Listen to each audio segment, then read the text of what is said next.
Chapter 2. The Initiation. Then they enter the temple. A white snake is staring at them, and the kite is flying away. They are shivering. They know that this snake will bite them first before they can walk to the next tunnel. It all happens quick and in silence. The bite is like a green moisty spot in their neck. Green blood is flowing from it, but it heals fast. And a green scar is appearing, in the form of a snake. The air smells like fire and blood, and other strange smells. It tingles in their stomachs, and they are still shivering. Finally they come into a cave with a lot of candles, and a woman in a white dress is looking at them. She sits on a sort of throne, and insect-like creatures are standing beside her. They are like aliens, with big black pupil eyes and black-green bodies. They are thin and not as tall as the lady. They speak in an unknown language, but the lady speaks in a language they understand. She expected them already, and she starts to tell about the land behind the mountain. To come there, they need to make the long and dangerous journey through the temple. One bloodhound starts to scream while hearing the story about the journey, and what will happen, and starts to run away. But a fire is destroying him. He will come into another incarnation now. The woman says. The remainder 8 are shivering. Then the woman and the insect-like creatures disappear in a flash. The bloodhounds know what will happen now. From all sides tall snakes are coming out of the walls, and an enormous fight starts. They are getting bitten very horribly now, and some snakes really try to strangle some of them. But they bite back, and after a long wrestling they become free. They killed more than 100 snakes. Some feel really sick from the bites, and they decide to first let it heal a bit. 6 of them will go to sleep and 2 will wake over them. And then when the others have slept, the 2 will go to sleep. Some of them are still really sick and will sleep further for a while. Again there are 2 of them waking.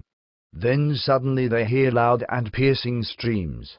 And again tall snakes are coming out of the walls, but this time they also come out of the floors and the ceilings. The snakes are red and their skin is very hot. Some even spit a bit fire. The bloodhounds really fight for their lives, using their daggers like they never did before. They have to do it quick, for there were already some fires here and there. Suddenly a wall opens itself and a big gate appears, through which the bloodhounds can escape to continue their journey. It's very dark in here and moisty, and there are some small rats in this new tunnel which start to bite a bit. But they aren't allowed to attack small animals, neither defend themselves, for it was spoken to them that these small ones are tattooing their bodies with necessary symbols which will be their protections in the coming fights and journeys. A long passage they followed, with only small animals. Would they see them as their friends or their enemies?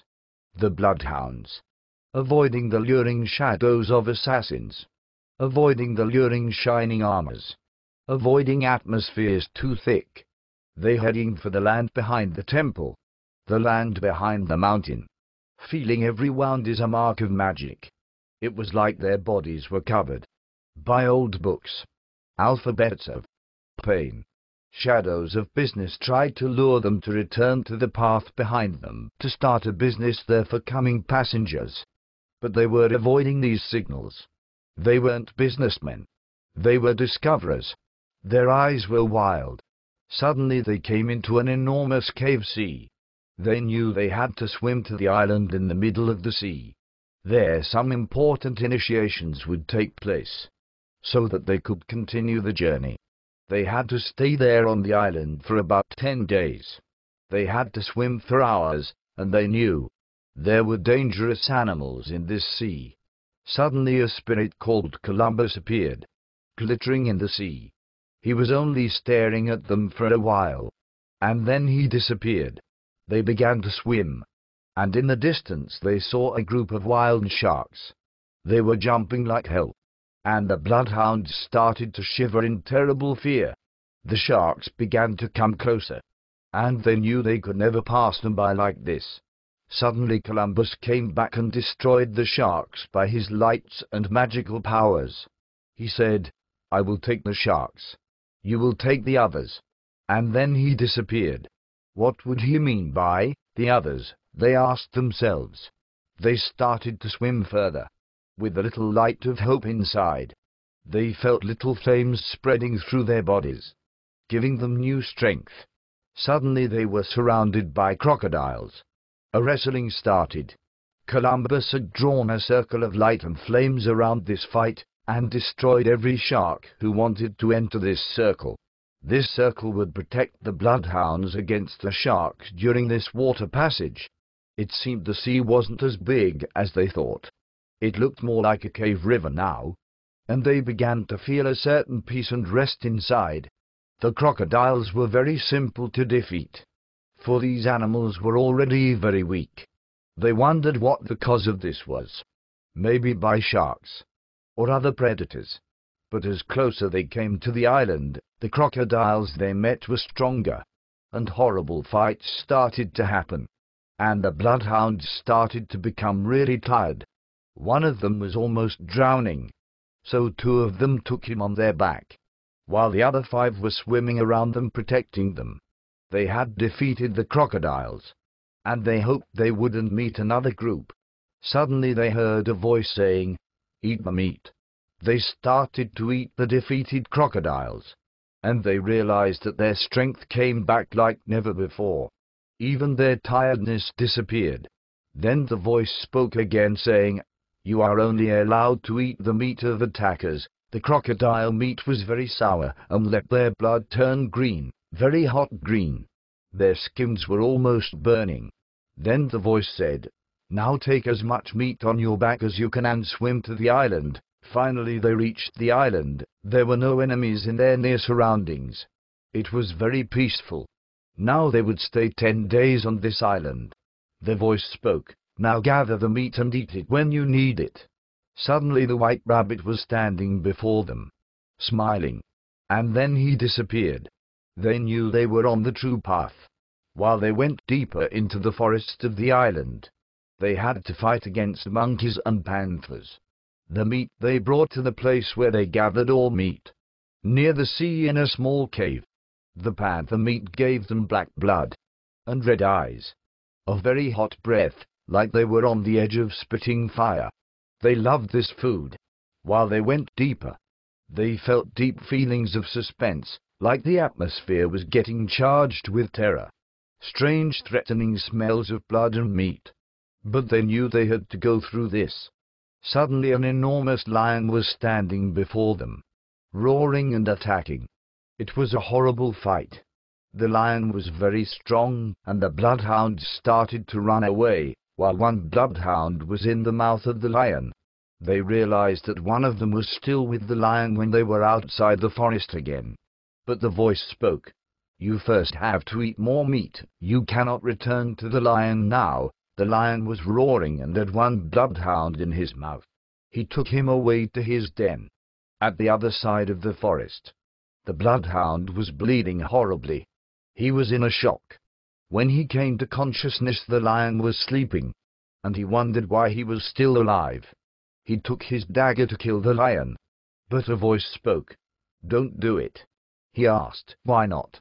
The voice didn't answer, but the bloodhound listened to the command, and went out of the den, back to the other bloodhounds.